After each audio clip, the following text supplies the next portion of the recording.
This will never ever come up to him in his process again, but it's going to come up to mine every year, and on the date that it happened and on the date that he was released, and I'm going to have to relive this. The mother of a baby who died feels like the criminal justice system failed her infant daughter after the man convicted of her murder was exonerated. We spoke exclusively to her yesterday. Tonight, we are hearing from Stephen Martinez for the first time since he was allowed to walk free. Thanks for joining us tonight at 5. I'm Phil Lipoff. I'm Kim Christensen. Martinez spent nearly 3 decades behind bars for the crime. This afternoon, in a one-on-one interview with Kevin Vaughn from our 9 News Investigates team, he said he didn't kill the baby. Kevin Vaughn joins us live, and Kevin, Martinez says he was pressured into confessing that he's shaken and injured the baby. Yeah, Kim and Phil, Martinez told us that after he was brought in for questioning, a police detective talked to him for hours and pressured him into making what he described as a false confession. Heather Martinez died in October 1998 while Martinez was watching her. Denver police arrested him later that same day. After doctors testified that she had injuries consistent with what was then called shaken baby syndrome, and after Martinez told police that he'd hit her head on a crib, a jury convicted him of first-degree murder. That meant life without parole. Now he's free after multiple experts who examined the evidence reached the same conclusion, that Heather died of a respiratory illness. Tuesday, the baby's mother said she felt the justice system failed her. Today, I asked Martinez if he felt it failed him. I believe it did, yes. But now, finally, it came back around and it did what it should have done back then. Martinez has left the Denver area and is staying in another part of Colorado. We agreed not to disclose that location. We're going to have much more of our conversation with Stephen Martinez and with little Heather's mother, Kim Estrada, on 9 News tonight at 9 and 10. Reporting live, Kevin Vaughn, 9 News. Thank you, Kevin. We look forward to that tonight. It's a heartbreaking case all the way around, so we're hopeful that we can make our own decisions after hearing from both of them. Thank you. An accused serial killer sentenced to life in prison nearly 30 years after the murder of a woman in Denver. Last month, jury convicted 65-year-old Ricky Dawson for the murder of Terry Turacek. Police found her inside an apartment, beaten and strangled. The case went cold until DNA matched Dawson to the crime. This was back in 2004. Prosecutors formally charged him. In 2023, he was sentenced to life in prison without the possibility of parole. Dawson already pleaded guilty to a murder in Florida. This is on top of being linked to a murder in Seattle through DNA as well. He now also faces charges in California for another murder. After a beautiful and sunny start to the morning, the clouds rolled in, brought some scattered rain around the metro area. Kind of depends on where you were. A new system is bringing another round of rain and much cooler temperatures. Chief Meteorologist Kathy Sabin joins us now.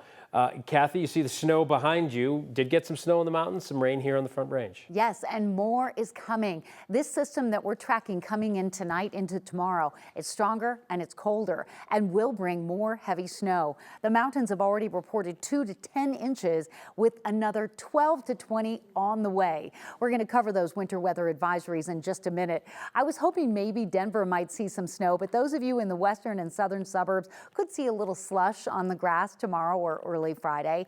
Today, though, it's all about the rain. It's been a cloudy afternoon and cool with more showers coming off the foothills. The chance for rain the greatest between now and midnight, and then we'll see another round of rain coming in tomorrow afternoon, and that could be heavy. Temperatures today below average in the 50s. I don't even know that we're going to get to 50 tomorrow. It will be a very raw day with temperatures in the 40s. Snow showers around Vail, Winter Park up to Grand Lake. A little rain moving into Lakewood, Roxborough, Littleton, and Chatfield area. Highlands Ranch after a round of showers moved through there earlier today. Last night, some of the areas south and east of us picked up an inch of rain. We could see another 1/10 to 2/10 of an inch tonight, and then we'll double those numbers getting into Thursday and Friday. So a wonderful, needed pattern, and we're just so grateful to see this rain and snow. Temperatures are not going to move a whole lot over the next few hours, but grab the rain gear if you're headed out. Rain is expected. Weather headlines will check the radar again, talk more about the mountain snow,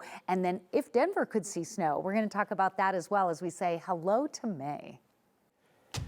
Kathy, thank you. A man who was fresh out of jail is accused, really fresh out of jail, is accused of stealing Boulder fire truck and leading police on a chase this morning. Police say officers first arrested 33-year-old Richmond Johnson late last night for trespassing. He was booked into the Boulder County Jail, released about 3:30 this morning. Police say while Boulder fire crews were responding to an unrelated call inside that jail, Johnson got into their fire engine and drove away. Sheriff deputies and police quickly started to chase the fire truck. Police say it ended up after officers used stop sticks. Johnson lost control after around 1st and Main in Longmont. We spoke with a witness who saw that stolen truck speed right past him. About 30 vehicles, 30 police vehicles that followed afterwards, along with 2 SWAT vehicles. That's kind of a weird situation, an inmate stealing a fire truck. But yeah, that's something that you don't hear every day for sure. That's true. Johnson faces several charges, including felony vehicle theft and reckless driving.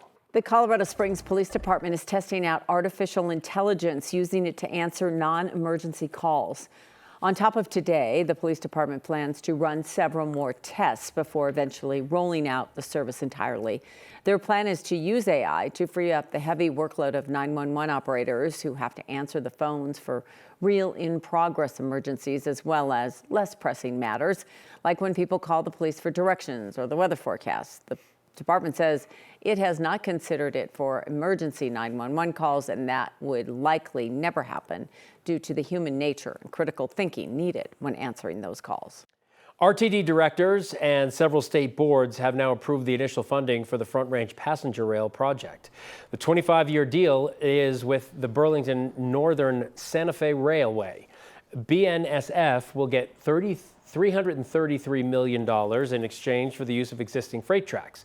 The agreement means the Front Range passenger rail will be able to run 3 daily round trips between Denver and Fort Collins. Rail is expected to be operational by January of 2029. The agreement is expected to be formally finalized by June. The developer of the Asia Center in Denver is addressing concerns from the community about the possible demolition of the strip mall. The Asia Center is near Federal Boulevard in Denver's Little Saigon neighborhood. Last week, we reported developer filed plans to demolish it and replace it with a 4-story building. The idea drew criticism from business owners and customers who say the strip mall is more than a commercial property. It's a cultural home. It's a home base for Denver's Vietnamese community. The city and community leaders addressed the concerns.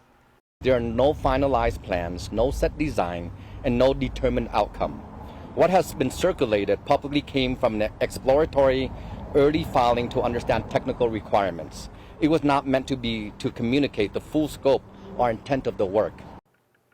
The developer says they are continuing conversations with the tenants to see what the future development would look like.